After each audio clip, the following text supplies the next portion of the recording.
আমি সত্যার বিচার চাই।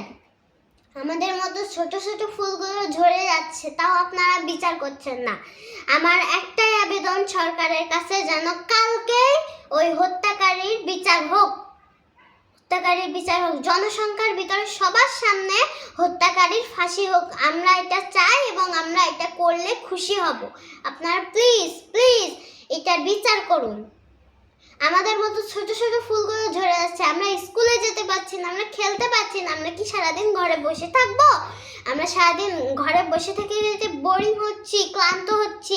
আপনারা প্লিজ প্লিজ দয়া করে ওই হত্যাকারীর বিচার করুন। আমার এটাই সরকারের কাছে রিকোয়েস্ট,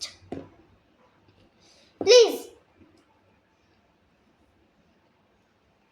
সবাই সবার জায়গা থেকে রামিচা হত্যার প্রতিবাদ করুন, কারণ রামিচা যেভাবে হত্যা হয়েছে সহ্য করার মতো আমার এত কষ্ট লাগছে। আমার মেয়েটাকে আমি ভয়ে স্কুলে পাঠাতে পারছি না, আমার মেয়েটাকে বাইরে দিতে পারছি না। দেখুন, বাচ্চা কাচ্চা ঘরের ভিতরে থাকলে প্রতিবন্ধী হয়ে যায়।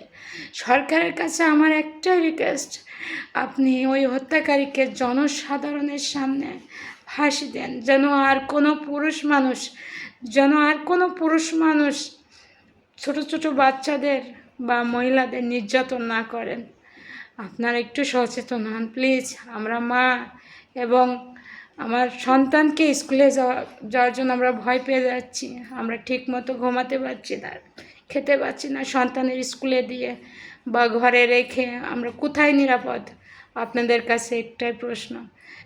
আসলে মেয়েরা মনে হয় গর্ভ এবং কবরেই নিরাপদ, তাই না? কেন আপনাদের অবশ্যই সচেতন হতে হবে।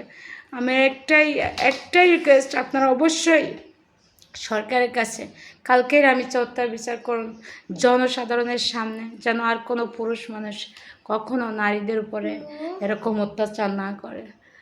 আসসালামু আলাইকুম।